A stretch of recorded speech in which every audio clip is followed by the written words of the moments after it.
Hello friends, welcome to exam goal. तो मैं लेकर आई हूँ आप लोगों के लिए एसएससी फेज 13 25 जुलाई के जो एग्जाम स्टार्ट हो चुके हैं उनके बारे में। जी हाँ, आज 25 जुलाई का फर्स्ट शिफ्ट में जो एग्जाम हुए थे उसमें 20 इंपॉर्टेंट क्वेश्चंस पूछे गए हैं। उन सबको लेकर आई हूँ मैं यहाँ पर। आप वीडियो में बता सकते हैं कि मुझे इन क्वेश्चनों को विद एक्सप्लेनेशन आपको बताना चाहिए या फिर वन लाइनर ही। तो स्टार्ट करते हैं आज के फर्स्ट क्वेश्चन से। तो फर्स्ट क्वेश्चन पूछा गया, लोकसभा को कौन भंग कर सकता है? तो लोकसभा को राष्ट्रपति भंग कर सकता है। सेकंड क्वेश्चन था, मथुरा कला किसके समकालीन थी? तो मथुरा कला गांधार कला शैली के समकालीन थी। इस क्वेश्चन का राइट आंसर था। वहीं थर्ड क्वेश्चन पूछा गया है, भोर का तारा किसे कहा जाता है? तो भोर का तारा शुक्र को कहा जाता है। ये क्वेश्चन आज के पेपर में पूछा गया था। फोर्थ क्वेश्चन पूछा गया है, मथुरा शैली किस वंश में प्रचलित थी? तो जो मथुरा शैली थी वो कुषाण वंश में प्रचलित थी। इसका राइट आंसर था। तो ये क्वेश्चंस आज के एग्जाम में पूछे गए हैं। फिफ्थ क्वेश्चन पूछा गया है, पीएम उज्ज्वला योजना किससे संबंधित है? तो जो पीएम उज्ज्वला योजना है वो बीपीएल परिवारों से संबंधित है। सिक्स्थ क्वेश्चन था, आयुष्मान भारत योजना किससे संबंधित है? वो है स्वास्थ्य क्षेत्र से संबंधित है। ठीक है, ये चीज़ें याद रखने वाली है, ये पूछी जा सकती है, रिपीट में भी हो सकता है।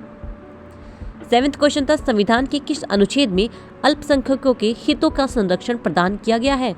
तो ये प्रदान किया गया है अनुच्छेद 29 में। 8 क्वेश्चन पूछा गया है, पीएम किसान सम्मान निधि में कितनी धनराशि मिलती है? तो ये मिलती है 6,000 रुपये सालाना। जी हाँ, एक साल में 6,000 रुपये मिलते हैं। 9th क्वेश्चन पूछा गया है, जीव खाद की क्रिया को क्या कहते हैं? तो जीव खाद की क्रिया को अपघटन कहते हैं। 10th क्वेश्चन, बुक से रिलेटेड बहुत क्वेश्चन आ रहे हैं, ये आप याद रखना। 10th क्वेश्चन था, डिस्कवरी ऑफ इंडिया पुस्तक के लेखक कौन थे? तो ये थे जवाहरलाल नेहरू। जी हाँ, डिस्कवरी ऑफ इंडिया के जवाहरलाल नेहरू। 11th क्वेश्चन पूछा गया है, द गाइड पुस्तक किसने लिखी है? तो ये लिखी है आर.के. नारायण ने। जी हाँ।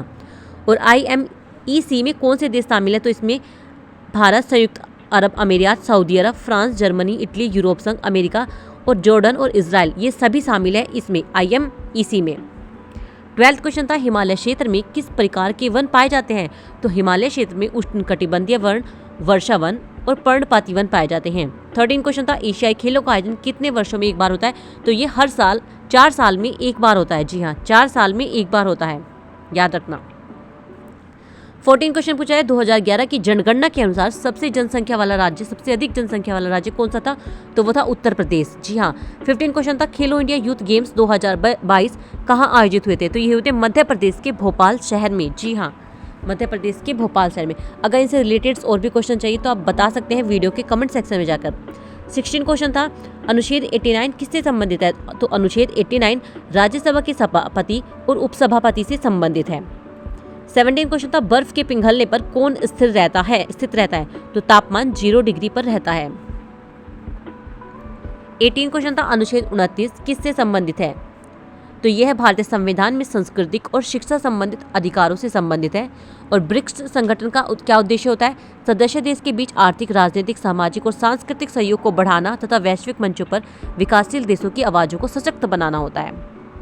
अगर आपको तीनों शिफ्ट के एग्जाम्स के क्वेश्चन चाहिए और वो भी विद एक्सप्लेनेशन इस बार, तो प्लीज़ इस वीडियो को ज़्यादा से ज़्यादा शेयर करो, लाइक करो और कमेंट सेक्शन में बताओ।